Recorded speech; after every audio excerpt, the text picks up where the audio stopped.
تسکین دل محزون ہوئی وہ سعی کرم فرما بھی گئے، تسکین دل محزون ہوئی وہ سعی کرم فرما بھی گئے،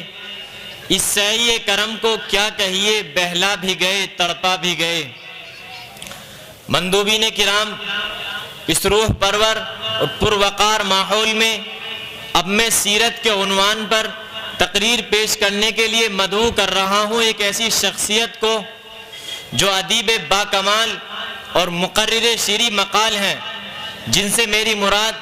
عزیزم مولوی محمد ارشاد سلمہ ہیں۔ واعظ شیریں بیاں آئیے، واعظ شیریں بیاں آئیے، آئیے آئیے مہرباں آئیے، دیجئے پھر ضرورت ہے اپنا لہو، دیجئے پھر ضرورت ہے اپنا لہو، دین و ملت کے پاسباں آئیے۔ موصوف محترم مائک پر، مائک پیچھے کر لو۔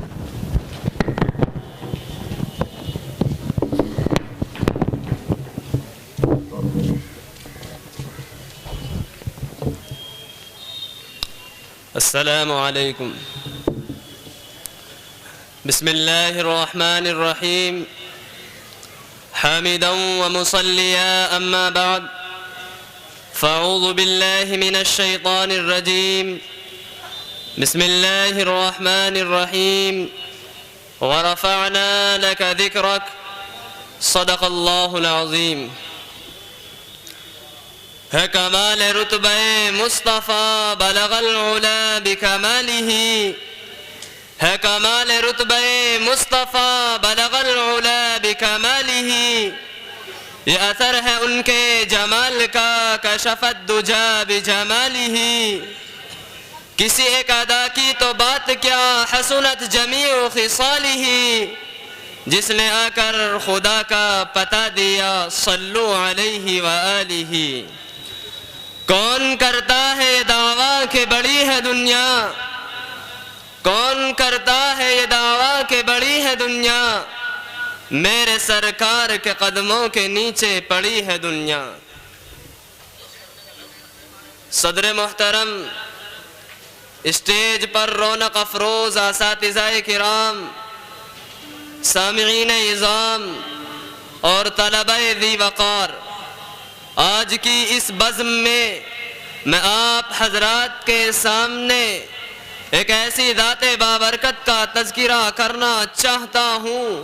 کہ جن کے طفیل سے یہ دنیا سجائی گئی، کائنات سواری گئی، سارے عالم کو ان کے صدقے میں بنایا گیا۔ وہ اگر نہ ہوتے تو نئے زمین ہوتی اور نئے آسمان ہوتا، اگر محمد عربی نہ ہوتے تو کچھ بھی نہ ہوتا۔ محترم سامعین، ہمارا یہ ایمان ہے کہ اللہ تبارک و تعالیٰ کے بعد آقا علیہ السلام کا ہم منصب اور ہم رتبہ نہ کوئی ہوا ہے اور نہ کوئی تا قیام قیامت ہو سکتا۔ ایسے معظم نبی اور شہنشاہ دو جہاں کی ہم کیا تعریف کر سکتے ہیں کہ جس کے بارے میں شاعر رسول حضرت حسان بن ثابت رضی اللہ عنہ نے اس شعر کے اندر اپنی عاجزی و انکساری ظاہر فرما دی کہ ما ان مدحت محمدا بمقالتی، ما ان مدحت محمدا بمقالتی ولكن مدحت مقالتی بمحمدی۔ اور شیخ سعدی علیہ الرحمہ نے فرما دیا، یا صاحب الجمال ویا سید البشر، یا صاحب الجمال ویا سید البشر، من وجهك المنیر لقد نور القمر، لا يمكن الثناء كما كان حقه، بعد از خدا بزرگ توی قصہ مختصر۔ اور ایک اردو شاعر نے اس کا نقشہ کچھ اس طریقے سے کھینچا ہے کہ قلم میرا قاصر زباں میری عاجز، قلم میرا قاصر زباں میری عاجز، محمد کی عظمت بتاؤں میں کیسے، ہے محبوب رب وہ امام رسول وہ، فضائل مکمل سناؤں میں کیسے۔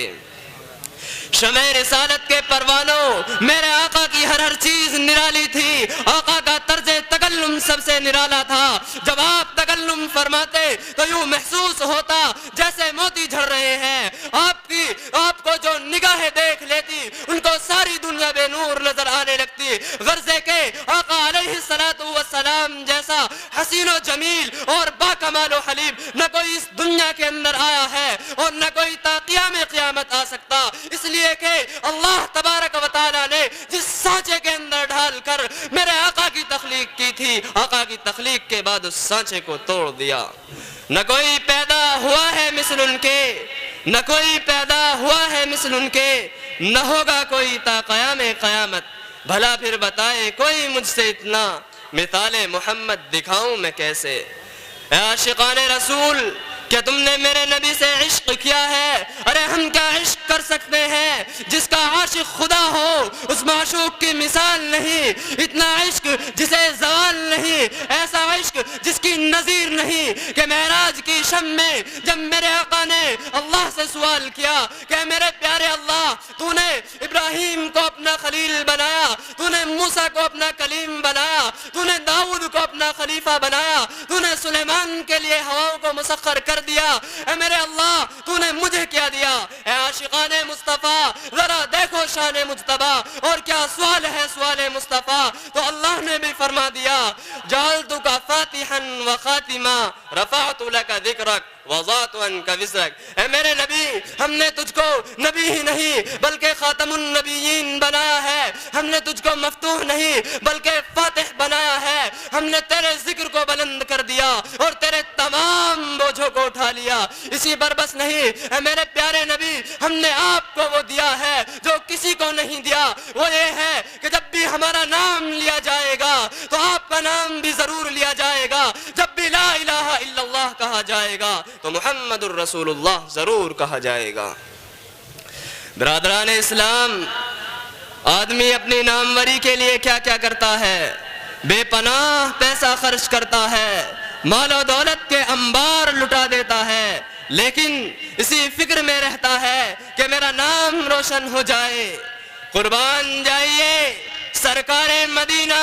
یتیم آمنہ، آقا نامدار، مدینہ کے تاجدار، اللہ کے رازدار، کونین کے سرور، ساقی کوثر، شافی محشر، محبوب رب اکبر، احمد مجتبی، محمد مصطفیٰ صلی اللہ علیہ وسلم پر کہ اللہ نے فرما دیا کہ اے مصطفیٰ تجھے کچھ کرنے کی ضرورت نہیں، جب بھی میرا نام لیا جائے گا تو آپ کا نام میرے نام کے ساتھ ملزوم رہے گا۔ چنانچہ جب ہم قرآن کریم پر ایک نظر ڈالتے ہیں تو ہم پر یہ بات روزے روشن کی طرح آیا ہو جاتی ہے کہ اللہ تبارک و تعالیٰ نے اپنے نام کے ساتھ جا بجا رسول اللہ کا تذکرہ فرمایا ہے۔ چنانچہ قرآن کہتا ہے آمنوا باللہ ورسولہ، اللہ پر ایمان لاؤ تو محمد الرسول اللہ پر بھی ایمان لاؤ۔ قرآن کہتا ہے ان الذین یکفرون باللہ ورسلہ،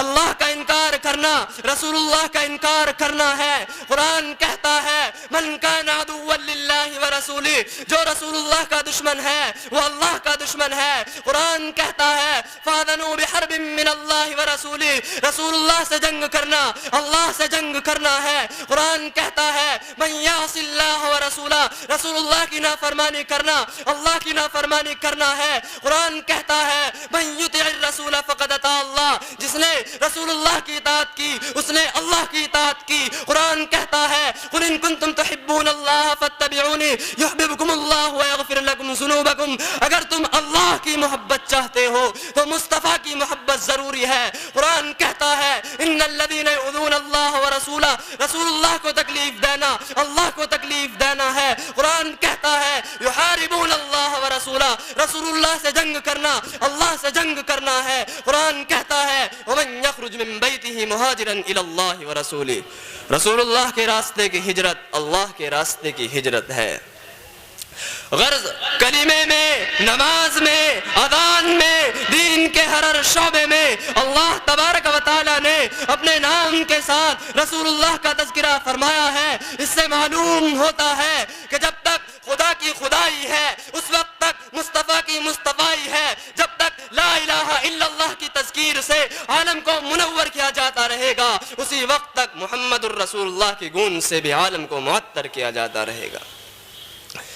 میرے دوستو، میرے آقا کی برکت کتنی عجیب تھی،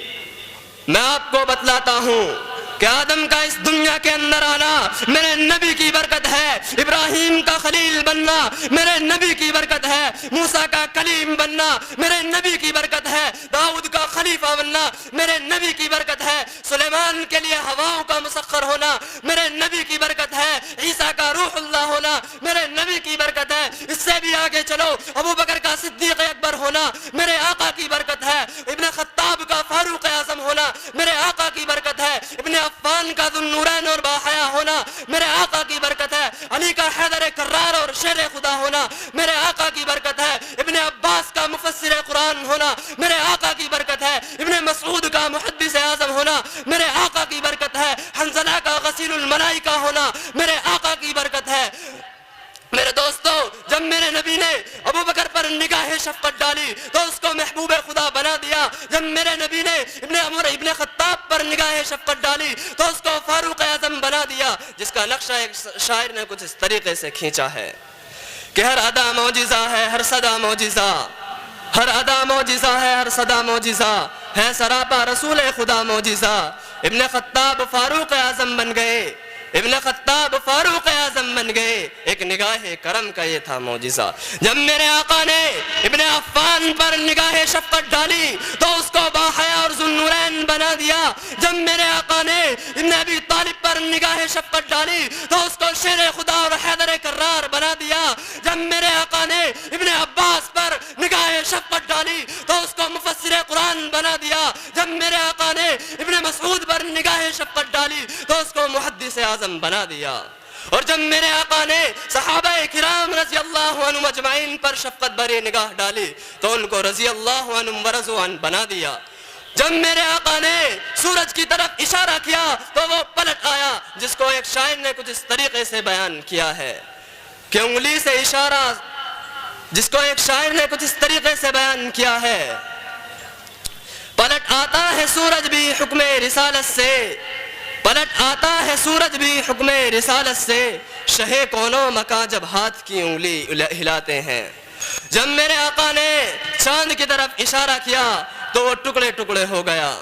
انگلی سے اشارہ چاند کی جانب سارے انسان کرتے ہیں، انگلی سے اشارہ چاند کی جانب سارے انسان کرتے ہیں، انگلی سے چاند کے ٹکڑے کرنا سب کے بس کی بات نہیں۔ محترم حاضرین، ہم آقا کی تعریف کرتے کرتے تھک سکتے ہیں، ہماری زبان گنگ ہو سکتی ہے، لیکن آقا کی مدحت مکمل نہیں ہو سکتی، اور آخر میں ہمیں بھی یہی کہنا پڑے گا کہ بعد از خدا بزرگ توئی قصہ مختصر۔ اللہ تعالیٰ سے دعا کریں کہ اللہ تعالیٰ ہم سب کو آقا علیہ السلام کا سچا عاشق بنائے۔ میں اس شعر کے ساتھ اپنی تقریر کو ختم کرتا ہوں کہ محمد سے وفا تو نے تو ہم تیرے ہیں، کہ محمد سے وفا تو نے تو ہم تیرے ہیں، کہ جہاں چیز ہے کیا لوح و قلم تیرے ہیں۔ وآخر دعوانا الحمدللہ رب العالمین۔ آئیے کچھ سیکنڈ